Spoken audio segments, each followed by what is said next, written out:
Welcome back to Didsbury FM. We're on to our second speaker just before we get to Elle.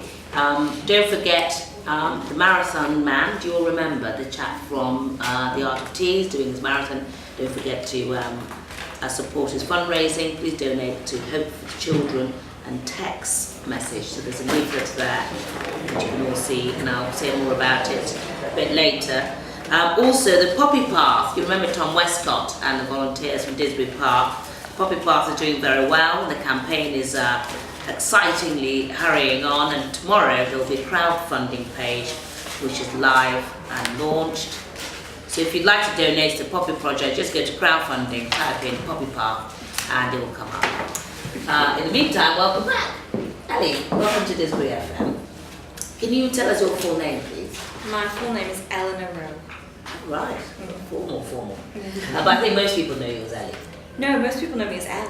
Oh, right. Yeah. Just you know me as Elle. Some people call me Elle, but not many. That's how I was introduced. Former Lord Mayor. Don't blame me, what's in the bar? And Elle, you set up a bar.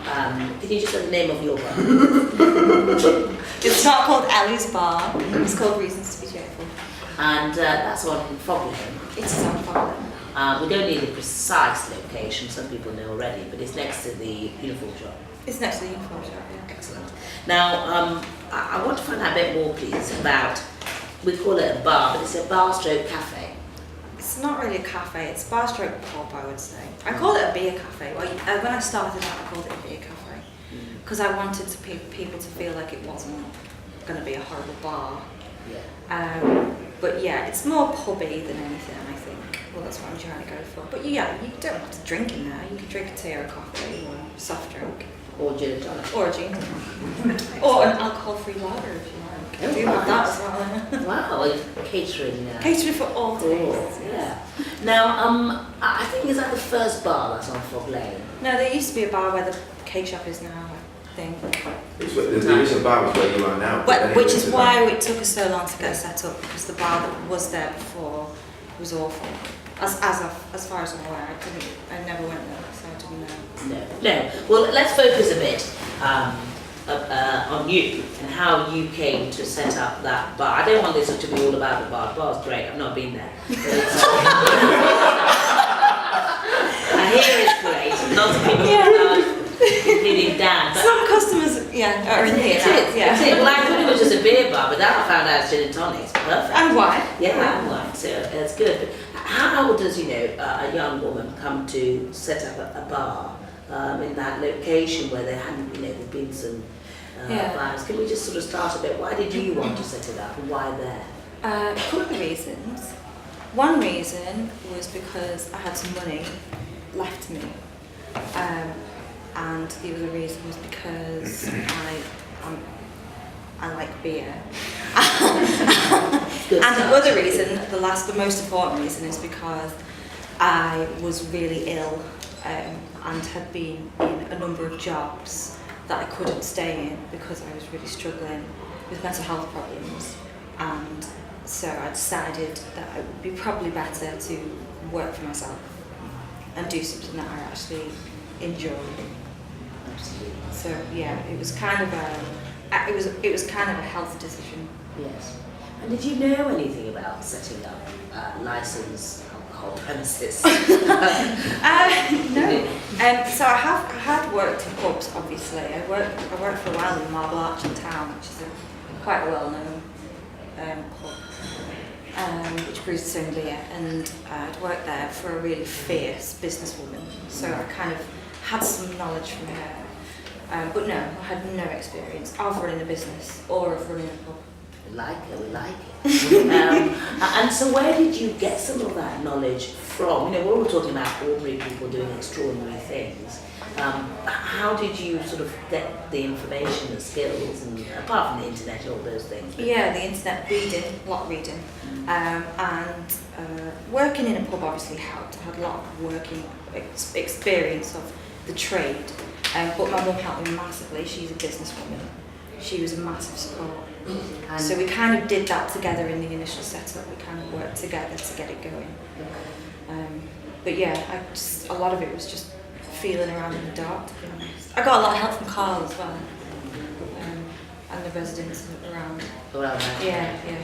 So can we talk a bit about what difficulties, because that's a residential business area, you encountered in trying to set up? Yeah, there's a bit of a trend at the moment for tap houses and bottle shops and things popping up in residential areas, and the idea is that you behave responsibly as opposed to how a traditional pub or a bar might operate. So you keep sort of quieter hours, you don't play loud music, you sort of act as like a bit of a community hub almost.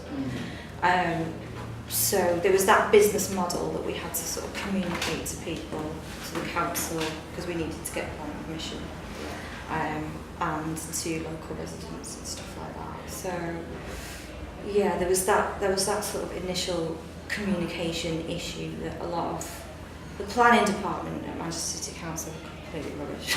Sorry, and we had a lot of problems with them not really getting that model. So there was a big communication issue around that. But we won in the end. It just took us a year and a half. And did you have a lot of objections then? We had a few objections in the first instance. There were people who had memories of the previous bar, which had a terrible reputation and had caused a lot of upset on residents living nearby just because of the way the business operated. So we kind of had to demonstrate that we would have, our conduct would be better. Yeah. So we did have some objections, but it didn't take long for us to win people around. I mean, I went to Residents Association meetings and wrote, letters to people to explain what it would be like, and spoke to people about what the idea was, what the kind of the model was that we were proposing. And after a little while, most people were supportive. In fact, there wasn't anybody really who objected in the end. The only objections came from the planning Manchester City Council, which in the end, we went to 2 hearings, planning hearings, to get it approved. And the members sent it back and said, there's nothing wrong with this, I don't see why we can't have it. If anything, it could be beneficial. Because that was the whole idea. The whole idea is to lift that area. Lift the area, yeah. But for me, it was all about just having no community around me. I was struggling so much with so many different problems. And I'd come out of a really awful relationship, and I was like, just really lonely and didn't feel connected to people or to a community. So part of it was about me. It was selfishly about me having a community that I felt I could be a part of. Yeah. And that's worked. It's working at the moment. Absolutely. Well, I know I was joking before, not having been in, but I know a lot about the bar because I do my homework, and how much people enjoy it. And some of us remember a show called Cheers. Going somewhere where everybody knows your name. Yeah.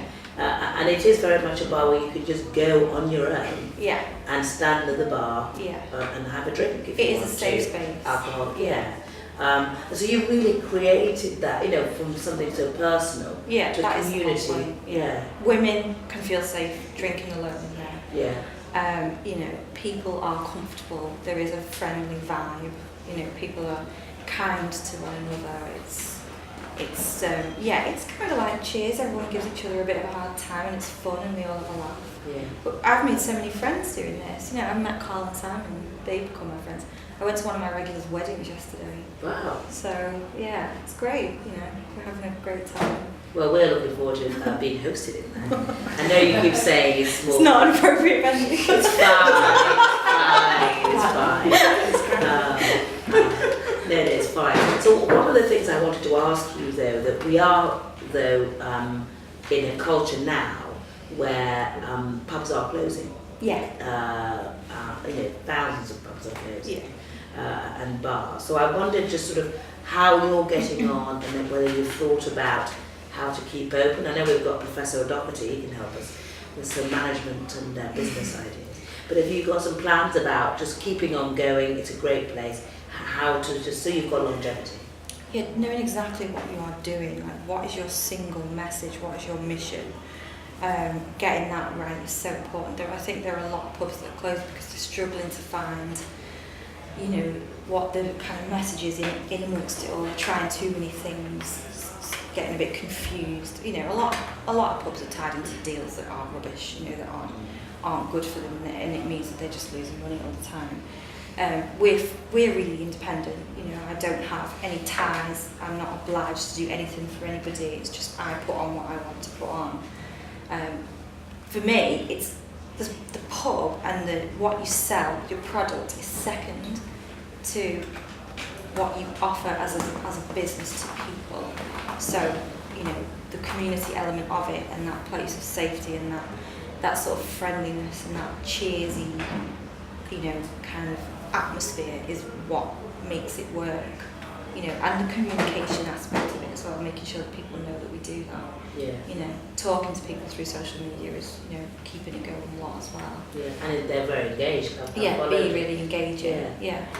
But, you know, get 20% of your business, you know, so 80% of your business and 20% of your customers, I found. We've got this core group of regulars that we have come back time and time again and support us, and then other people come in and sort of get involved and dip in and out, but we've got making sure that you've got that real solid community that look after you, and if you look after them, for me that's what's going to keep it going. And obviously not to be too sort of, I don't know, not to assume anything, you know, just having a 5-year plan, you know, knowing that it could come to an end, things like that, you know, not to be too terrified of that. No.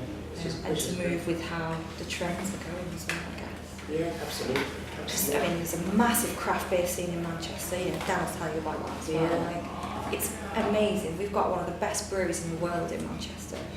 They're called Cloudwater. You know, we've got a couple of other exceptionally good brewers in Manchester. It's an amazing little community that is just huge, known all around the world.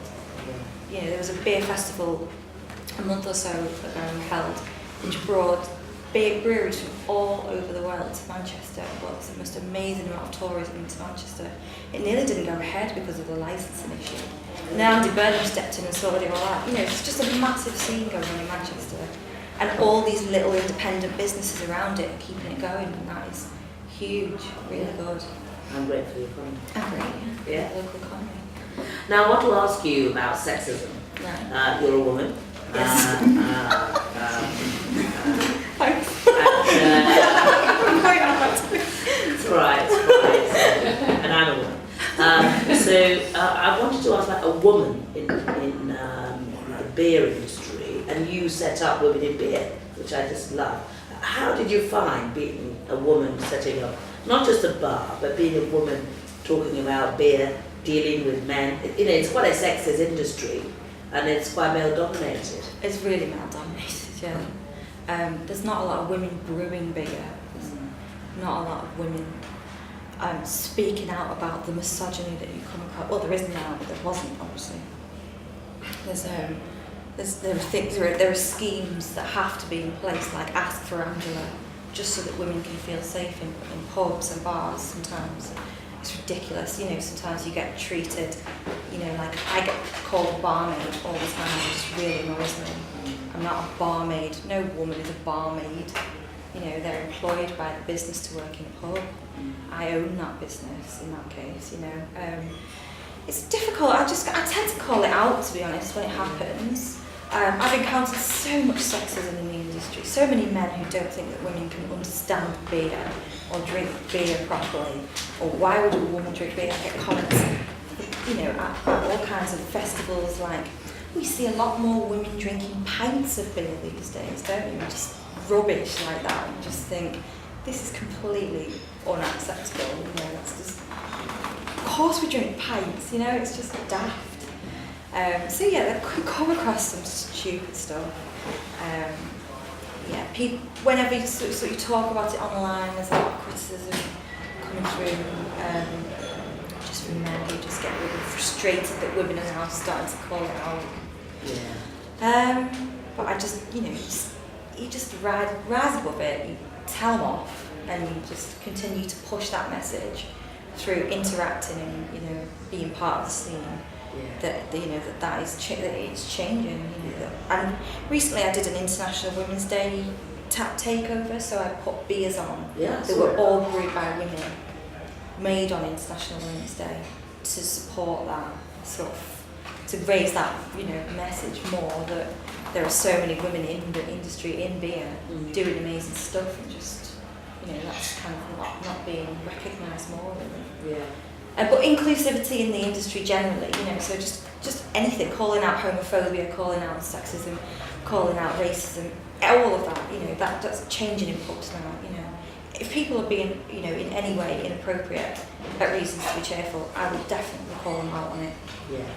And at times ask people to leave if it's upsetting. Yeah. So you have to just kind of pledge, to stick to that, to try your best to improve, constantly. And do you believe? So I have a belief that when you have the people, as a black woman in my professional capacity, it means that the things that I want to do, I do. And so the impact is different. When you change those at the top making the decisions, do you think that therefore filters down to what's happening elsewhere and globally? We've got a woman who owns a bar called News to be cheerful and is quite prepared to call out inappropriate behaviour and so on and so forth. Do you think by doing that then you are now setting the stall about what you think deemed acceptable in the industry and what you don't, and how much impact do you think you're having? Well, me personally, Yeah, as a business, I know you're trying to, make money, create a nice environment, but actually, there's a wider social impact that you're trying to have. And do you think by doing that, you are actually having a domino effect in many other ways? I don't know, that's a hard one to call. I haven't really had an opportunity to sort of measure the impact. You get a lot of feedback from people who feel pleased that you're doing that. And sort of, when people do tell you that you've made them feel safe, or you've created a space where they feel safe, where they can come to and not feel uncomfortable, you start to realise that you are having some impact. There's definitely, I don't know if about us personally as a business, but there are strong women in Manchester. Jan, who runs the Marble Arch in town, is she's a trendsetter in that. There are a lot of women learning from her, learning from how she runs her business. So I think there's quite a few different women around the city who are definitely having a bigger and wider impact. But I wouldn't know whether I could say that for myself yet. No. We've only been there 2.5 years as well. Well, we can measure it going forward. Well, can I ask you our standard questions then, if I may, about what community means to you, which might be self-evident, but I wonder if it was from what you're doing with your bar and how that came about. What does community mean to you? For me, it means protection and safety. Community looks after people, and I think that's really important, and we should really value that. I'm trying to do that all the time. It's proved itself to me with, the fact that we looked after a guy who had a fall the other day, and I closed the bar just so that he wouldn't, feel embarrassed about the fact that he'd fallen over and cut his head. So, creating something that people feel comfortable and safe in, for me, that is community, something that looks after you. Yeah. And can people come and have like one drink and stay there all night? I hate it when people do that. But if they have a reason to do that, I quite often tweet things like, if you're feeling down, just come in and have a cup of tea and talk to me. When the Manchester bomb happened, I put a sign outside that said, it's been a really tough week. If you want to come in and have cake and tea, it's on the house and stuff like that. Occasionally I just tweet about just make people knowing that this is a place they can come to and talk to if they're feeling low. If people look sad, I make sure that they're all right.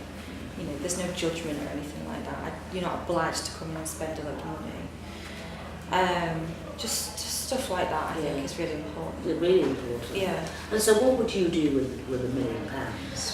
I would invest £1 million into improving mental health services for young people. At the point of, not just at the point of where you access this, this support, with the NHS, but in schools, in education, you know, at an early age, so that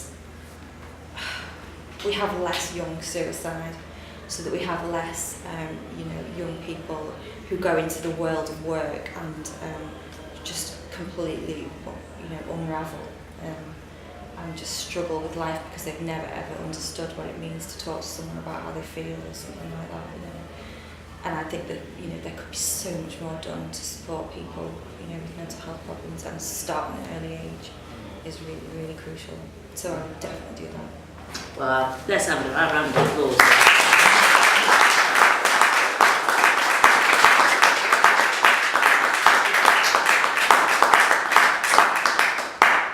That's such a good idea. I think I'm out of questions. It's over to you. I don't know how we did with time. I'm going to ask you a question now that I don't think we have spoke about, and I think it's because you brought it up that I feel comfortable we can have this conversation. And I suppose the start of the conversation was about one of the reasons why you wanted your own business was because obviously the issues you had before and part of the mental health. And I suppose knowing you and also knowing some of the hurdles that you had to face to get the bar, and also to run a business when it came to, I know you had your dad's support and everything that was there that way, but how hard was it for you mentally having that, setting up a business because you wanted to do it because you needed something separate because at least it was your own rather than it be an employer? Mm-hmm. So that must have been challenging in itself. You mean actually doing it, going through the process, Yeah. and how that affected me? Well, no. Why did you want to put yourself into that situation? For long-term protection, I'll never work for anyone else again now. You know, I feel confident about the fact that I will now work for myself, hopefully for the rest of my life. And that is the support that I needed. Otherwise, I probably would have been dead, to be honest with you. You know, I was just really bad. So now I feel like there's like a long-term safety net there for me.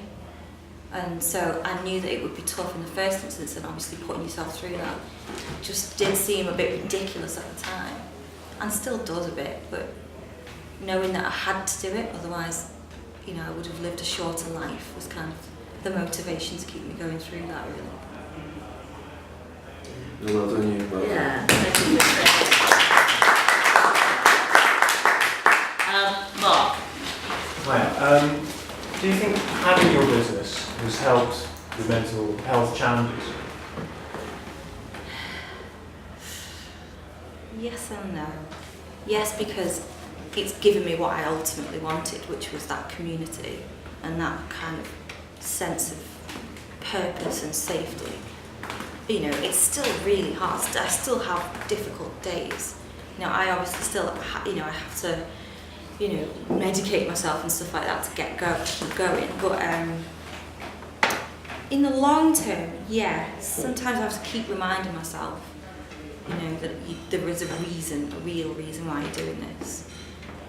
But yeah, just in terms of, being here now, knowing that I've come this far, yes. And sharing your story, that's what I was saying to you about impact. You are having an impact in people's lives by your sheer existence and through your business and that.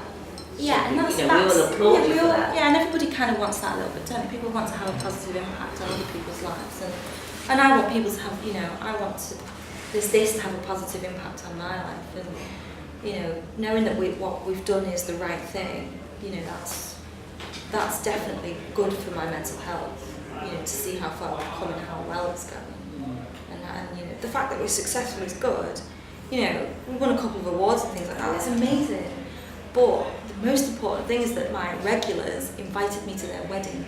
I know. Like that. No one's invited me to anything. I've made those kind of connections and friends. Yeah. Like coming here, Carl and Simon kind of dragging me along and making me do something like that. That's come about because I've set the bar up, and that's more important to me. Absolutely. Well, we'll applaud that. Lady with blonde hair.